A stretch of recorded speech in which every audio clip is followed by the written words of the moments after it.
મહત્વના સમાચાર આવી રહ્યા છે ગળતેશ્વરથી। ગળતેશ્વર તાલુકામાં સતત વરસતા વરસાદથી વણાકબોરી ડેમ ઓવરફ્લો થયો। વણાકબોરી ડેમમાં વરસાદી પાણીની આવક થતાં ડેમ થયો ઓવરફ્લો। વણાકબોરી ડેમ હાલ 227 ફૂટથી ઓવરફ્લો થયો છે।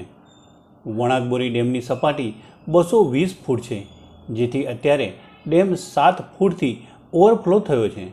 ડેમ ઓવરફ્લો થતાં મહીસાગર નદીમાં પાણી છોડાતા મહીસાગર નદી 2 કાંઠે વહેતી જોવા મળી છે। રિજવાન દરિયાઈ સાથે ગુડ ન્યૂઝ ગળતેશ્વર।